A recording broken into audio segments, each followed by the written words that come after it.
A buddy of mine from college messaged me today and let me know he was moving to Colorado, and he wanted to hang out. And I was like, well, yeah, I'm down to hang out with you, because he was a cool guy when I was in college, and I've always liked him. But I kind of felt uncomfortable about the situation, because I didn't want him to get the badness that's in my life. I didn't want the badness that's in my life to cross over into his life. And so I explained to him, I was like, just so you know, I'm the spokesperson for a drug lab and all this crap. And I told him about West Texas, and I told him about all this stuff. And I told him about COVID-19 because I was worried that he has kids. I don't want his kids to be in danger because he goes on a hike with me or something like that, and suddenly the cops are after him. And he said, I'm sorry to hear all that. He said, you don't have to convince me of all that. I think I am fairly aware of the reality we are in. I will still hit you up when I get out there. I hope you hang in there and things get better. Keep fighting the good fight. And I really appreciated his encouragement, because I feel like I'm alone all the time in this fight. I mean, apparently the Capitol Police came to my house. I don't understand why. Like the Capitol Police would be here, because I watched the hearing the other day, and what was his name? Josh Hawley? I don't know. A young senator, whoever he was, asked this Capitol Police officer if they do investigations. He said they don't. So I don't know why someone would come to my house if they're investigating the Capitol riots. It doesn't make sense. They said because a senator called them or something. I have no idea. My understanding is that everyone that was protesting at the Capitol were Trump supporters, and there was no one that was there because of me, because of the election fraud related to me. And my mom was like, well, how could there be election fraud related to you? And I was like, well, I'm a liberal person that was running for president that was censored while he was running for president. And if I had taken votes from Joe Biden, he could have potentially lost. So the censorship helped Joe Biden get elected. So, I mean, clearly that would have been, that's election fraud. When you're censoring someone's views and you're telling people that no one follows this guy, but then clearly he's being followed, it's election fraud. But I don't know, when he told me that I should keep fighting, it made me feel like I should keep making videos, and that there are people out there that listen to me and take what I say seriously, and that want me to keep making videos. So that's why I'm back. You know, my last video, I was pretty angry. I mean, the reality is, I'm a musician that has been robbed of 2 guitars. One of them, guaranteed it was by the cops. The other one, I'm pretty sure it was by a cop also. That was when I was at Baylor. I was with this girl, and she gave me some Xanax. I blacked out, and the next thing you know, my guitar got stolen. And then she didn't give me a way to contact the guy that robbed me. And then the other time I had done a hunger strike, and I was hitchhiking to Washington D.C. to do another hunger strike, and I got robbed. And then right after I got robbed of everything I owned, I met a 4-star general. Here's the thing. I feel like a lot of people at Baylor believe me because of the violence that happens to Baylor students. Baylor's a Christian school. Waco is a very religious area. It's like the heart of the Bible Belt. They have more churches per capita than anywhere in the United States. But then it used to have the highest crime rate per capita in the United States. I, at one time, had a friend that talked me into selling this guy some pot, and it was a lot of pot. I took all my rent money and I bought this pot because they offered me a bunch of money. And then I got held at gunpoint while this black guy popped me, and he hit me in the face. And then his friend was like, we decided we weren't going to hurt him. That's what he said to this guy that punched me in the face while the other guy was holding a gun on me. And I think it's because they were cops. And so I feel like a lot of Baylor students believe me because of all the bad stuff that happens at Baylor. But I also know that a lot of Baylor students believe me because West Texas and all that stuff. But it's kind of hard to believe that the FBI could be such a vicious, brutal, mean group of people. And I think that's kind of what happens when you can't bust people. and you want to bust them. So I'm sorry if my video last night was that angry. I feel like the reason I'm so angry is because I love making music and I want to be making music right now, but I can't make music, which I could. I could go make music sober and I would be probably just as good as a lot of the rappers that are nominated for Grammys right now. No offense, but if I want to actually be good, I need to smoke pot, and that's the truth. But I feel like the cops have been trying to shut down my music for a long time. Obviously, they were censoring my music back when I first started making music, and that's why I had -1 views on SoundCloud. Clearly, this guy, Matt, stole music equipment so that I couldn't record music like I'm recording right now with the money that I got from my grandmother. Also, when I was in grad school, I raised money because I was working at the Department of Homeland Security doing computer code, and they sent me broken equipment. I had ordered equipment and then the equipment that came was broken. And so that's 2 times that they made sure that, the cops have tried so hard to stop me from making music, and I think it's because I'm good, but I'm not 100% sure. But I know that I want to listen to my Glass Roads music more than I want to listen to other people's albums when I'm listening to music for the Vinox Amis. So yeah, I don't think I'm going to quit. I was in a pretty bad mood yesterday because I watched Scrubs and Dr. Cox starts going off on like how he cross dresses or something, and that pissed me off because I've been feeling really bad about the things I've said in the past, which I didn't say anything that was that bad, but I'd make jokes about transgender stuff, and it's like, why would I do that? Why would I make gay jokes and stuff like that? And I feel like Scrubs is constantly making gay jokes, but also it's just like, the psychiatrist Heather Graham says, I have this thing where I have to date men that are 35 years old that live with their mothers. And I was like, oh, I'm 35 years old and I live with my mother, but damn if I'm not good at music.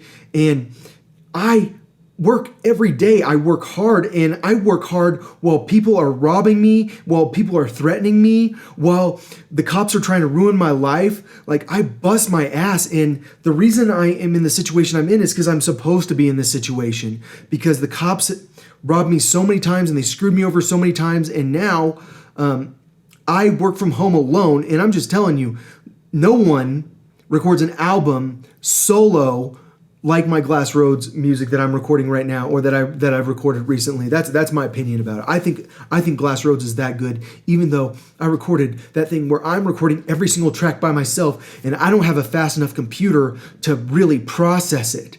I'm just saying, like, I am handicapped by the fact I've been robbed so many times. So I kind of feel like I have a news program, and that the news, all they do all day is talk about the same thing. Capitol riots, Capitol riots. The politicians are obsessed with the fact that the Capitol riots happen, so we have to be obsessed with it because there's nothing else that exists in the world. And what I think everyone should be obsessed with is trying to figure out how to stop COVID-19.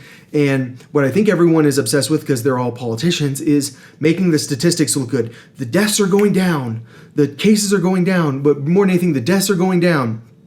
And what they should be concerned about is the spread and the cases going down, and that's why they should have vaccinated healthcare workers first, but also fast food workers and restaurant workers first. And if you know anything about fast food workers and restaurant workers, you know that minorities work in those jobs a lot of the time. That's not a rich person job.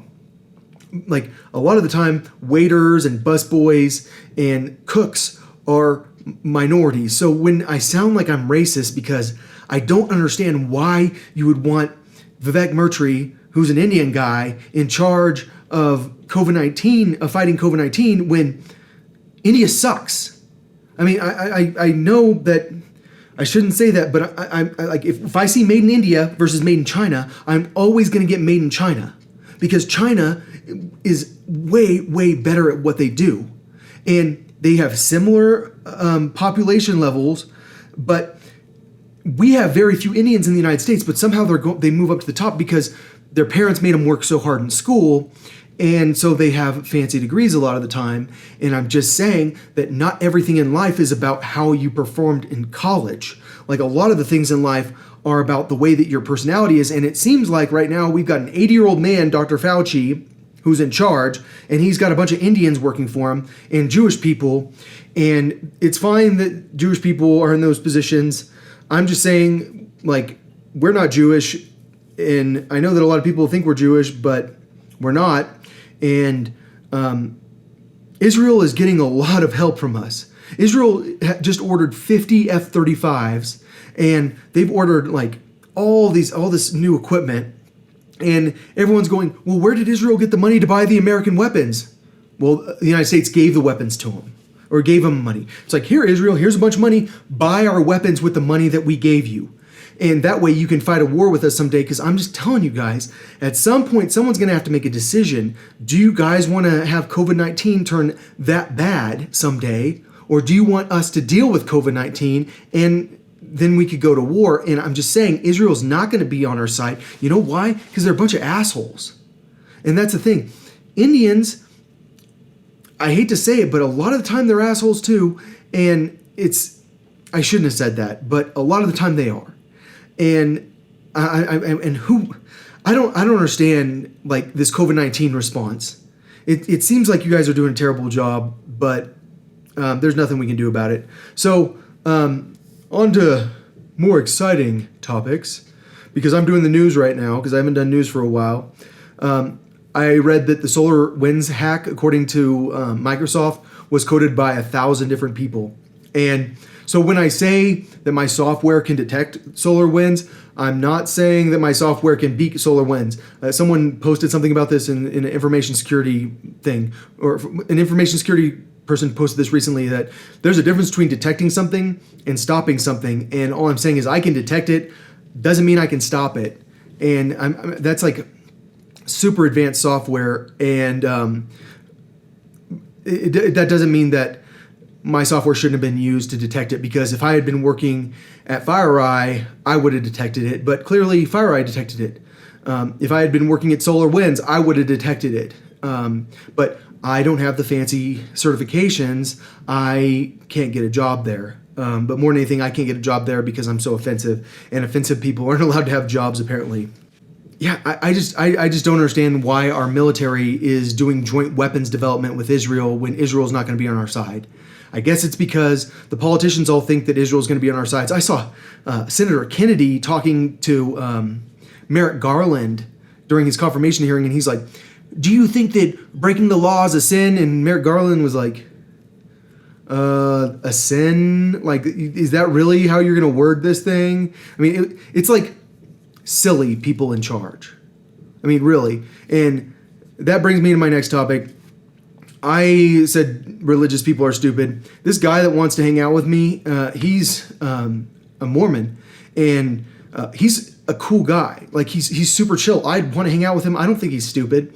I don't care if he's a Mormon, and I just care that he's a nice guy. And so at some point, I don't have that big of a problem with people that are religious, unless they're religious while in a job that is affecting everyone in a negative way. And I'm just saying, like, you give Israel all those weapons, it's going to make our war a lot more difficult. But I still think all we have to do is blockade Israel, and they're screwed.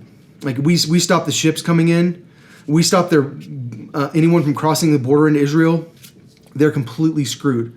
Then they have to go fight the Palestinians for farmland, because the Palestinians are going to be taking that food and saying, this food's for us. And then it's going to be a very, very bad situation for Israel.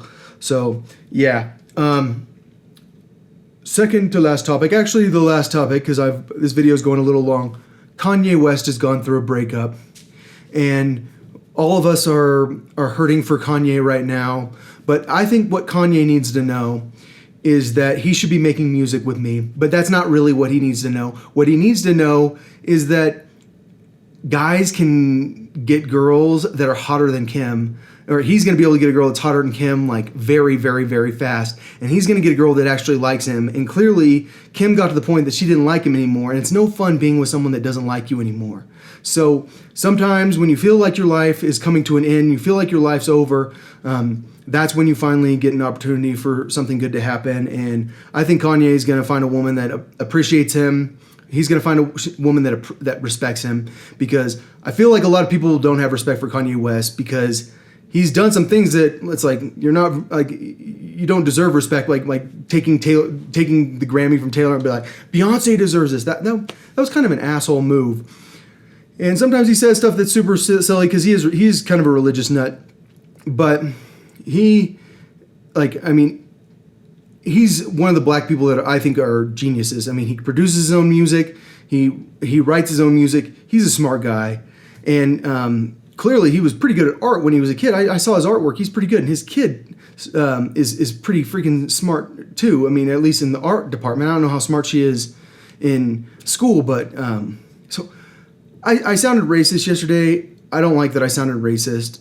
But what I do know is that like the United States is the United States because of my people and because of white people. But then now it's like, congratulations, you won an election. The country that you're from is shit, but somehow now that you're in the United States, your genetics are suddenly great. And I don't think that's the case in a lot of cases. I think that a lot of the time, just because you're a good speaker and just because you're good at politics, which means offering people everything, doesn't mean you're actually smart. And I think actually smart people need to be in charge during a time like COVID-19.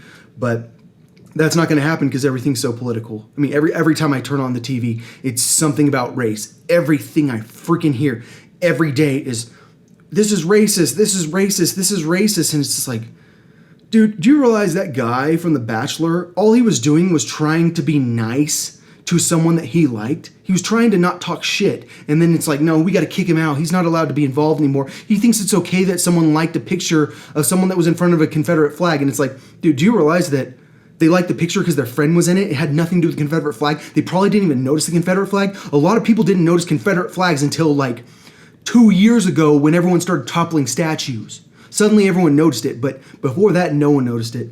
And so that's it. I have made a very, very long video. And so I'm out of here. I think I'll be back tomorrow, but dude, I deep down, I don't want to make videos anymore. But like, when I was talking about animation and I was talking about how I want my voice in these kids' heads, encouraging them to be strong and be good people and be productive members of society. I wasn't saying I want my voice in your head, encouraging you to be a racist, encouraging you to hate Israel, encouraging you to have my opinions. I want my voice in their head, encouraging them not to give up, because I'm someone that doesn't give up. I'm someone that, man, I get threatened. I get bullied by the cops. I have gone through hell. I've embarrassed the crap out of myself, but I'm still around. And I think that I'm someone that that people should admire because I don't give up. Like, the cops have stolen my microphone so many times, but still, I finally came out with some music, and you know what? My music's not done. I haven't recorded my best songs yet, and I will. And all I'm saying is, I think that one of the most important things that someone can learn is not to give up, and that's what you can learn from watching me, is that you shouldn't give up either.